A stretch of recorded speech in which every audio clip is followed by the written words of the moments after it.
Hey, good morning. This is Up Your Game from Chicago Curling Club. We're here to talk about curling stones and the rock trajectory. This is an amazing new study. Hey, welcome to Up Your Game. We have a new logo. Today, it's understanding rock path and getting some data and scientific evidence based on observations. So there's this great study that came out a couple weeks ago. I'm going to leave the link at the bottom of the page, and here's the link. It's studying of curling mechanisms by precision kinematic measurements of curling stones motion by Jiro Murata. So a bunch of guys in Nagano, Japan, went out to the curling club and threw a whole bunch of rocks with a high-speed camera to record the results. And then they did scientific analysis and ran a whole bunch of numbers on it. So I'm going to share a little bit of the terminology from the report, what goes into how the rocks curl. They had some amazing observations that you probably have seen at the club, and this helps to explain some of the physics behind it, and then talk about the impact on the game. It does change a little bit and could impact sweeping and how you approach it. So let's get going. Terminology, things to pull out of this report or become familiar with is there are two reasons, according to this report, why rocks curl. Again, the rocks were not swept, so sweeping is taken out of the equation. They determined that there's a forward drift angular momentum effect on the rock that creates a curl effect. And then the second primary effect is what they call gear effect. That's the running surface friction combined with the velocity and rotation rate. So you'll see in this report gear on and gear off. When it's gear on, that gear effect curling is actually taking place. And then they talk about phase transition, commonly referred to as the break point, when the rock really starts to kind of curl. That's when the gear on effect comes into play. And then they talk about the rock curl profile based on rotation velocity. So in addition to throwing a bunch of rocks, they factored in, so these were draw shots, not hit shots.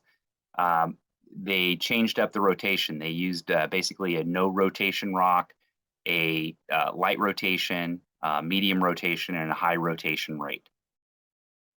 So angular momentum and forward drift. So if you look at this figure, it comes straight from the article. If you look at the bottom two, we'll start there. This talks about the rotational drift pull from different points on the rock, and in effect, the boil down, the rotation offsets each other. So there's going to be drift to the left or drift to the right, but you can see if the red rock and it's traveling from left to right and it's spinning counterclockwise. So if there is a forward drift from a side perspective to the right, it drifts out. It's creating momentum this way. But it also has equal momentum to the left over here. So in effect, the right-left movement is there's a cancellation out. So that's not causing the curl for the angular momentum. But what they discovered is that because of the rotation, where the rock rotates around isn't inside the rock or the center of the rock or the internal band, but somewhere outside of the rock, and that rotational element is causing a drift, if you will.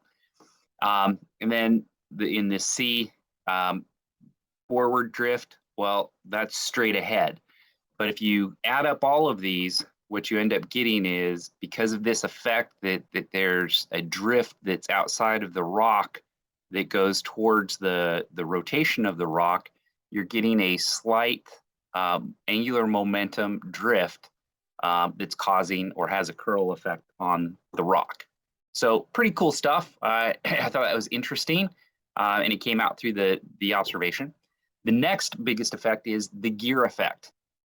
And we've all seen it. They do a good job describing it. But we've all seen those rocks that are coming to stop, and they catch something and really whip around. They did that observation. It happens 20 to 40% of the time on the rocks that they threw. But that's really what started to lead them down the path and understand that the gear effect, um, it's when the velocity of the rock and how fast the rotation of the rock hit kind of a neutral point, that's when the gear on effect comes into play. It's like, and they use this description in the article, it's like a tire spinning on ice. If it goes too fast, it just slides, and so that would be gear off. But as soon as the tire is going at a rate where it begins to create traction, then that's gear on effect. And so based on the rotation rate and the velocity of the rock, gear effect will affect the different shots or different style of rock rotation. So with minimal rotation, basically a no rotation rock, you really don't have any gear effect. In a slow rotation rock, you have the big gear effect at the end. The gear on doesn't actually happen until the end of the shot. And that's why you see those slow rotation rocks dive at the end. You've seen at the club. Medium rotation, that's your traditional, what you try for is just a consistent rotation. And that has a distinct gear off phase. Then there's a phase transition, and then the gear on. So angular momentum is causing a curl early on. When the velocity starts to slow down, then gear effect comes on, and you get the more dramatic of the curl. You have two forces acting on the curl. And then fast rotation, which I thought was pretty amazing, was it had gear on effect basically throughout the shot.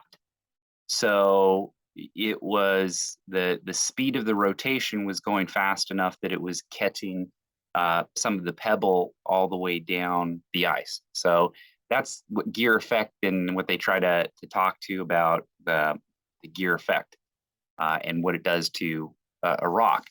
And so I just wanted to like paint this out to get a visual as a rock goes down. And so the traditional with a medium rotation, 3.5 to 4 rotations per rock, you're going to get the phase transition and then the curl at the end. So pretty interesting stuff. And they go on to talk about the different curl profiles. So not all rocks, as we know, have that pretty curl effect, and there's all sorts of reasons for it.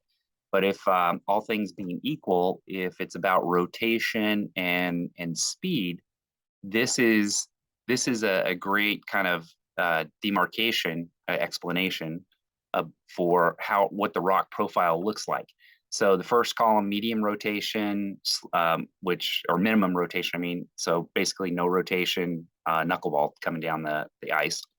Slow rotation, call it 2.5. Medium rotation, 3.5. Fast rotation above 4.5. So some of the effects.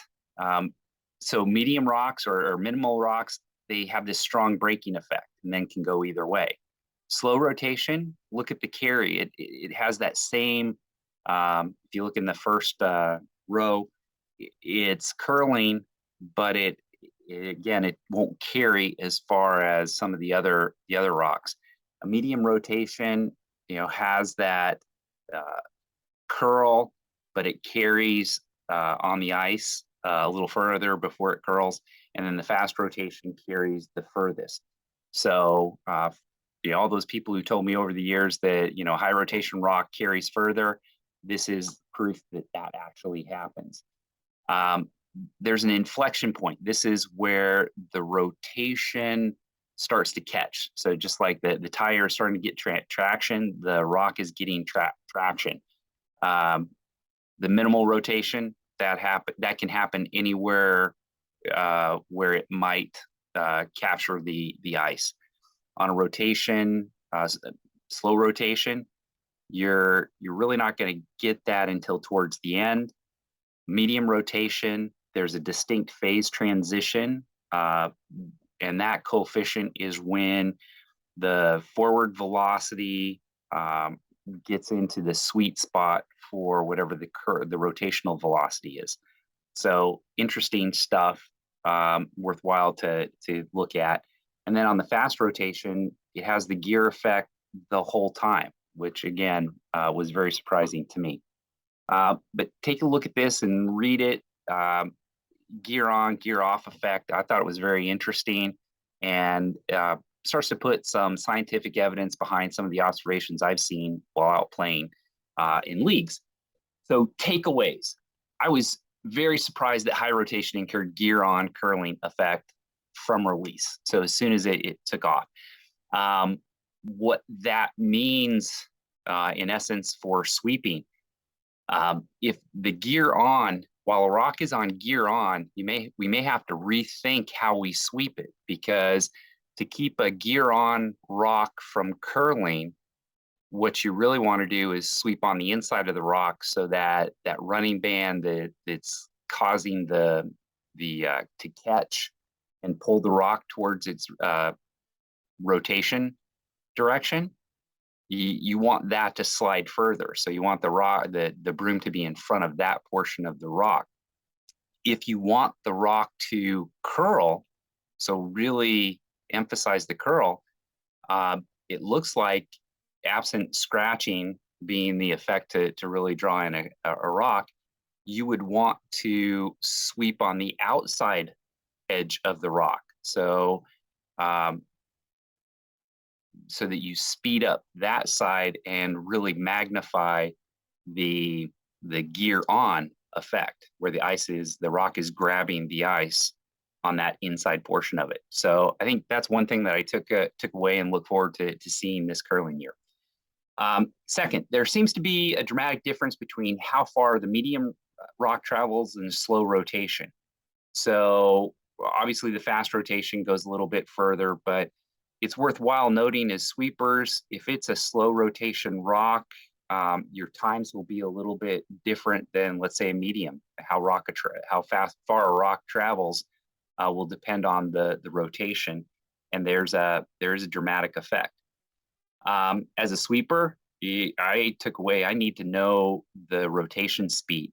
Obviously, that'll help me calculate in my head when the gear effect comes into play and how I might adjust for sweeping. As a skip, I guess it's hard to check the number of rotations until you're well down the ice. So it's not necessarily practical unless you have a very dialed in team and your sweepers can add the rotation rate call.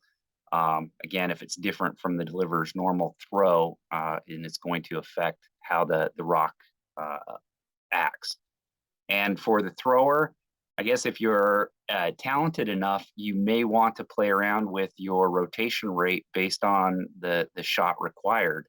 If you have to really tuck it in behind rocks, that slow rotation has a definite place if you can control it and calibrate it. So very interesting stuff. I hope you enjoy it, and thank you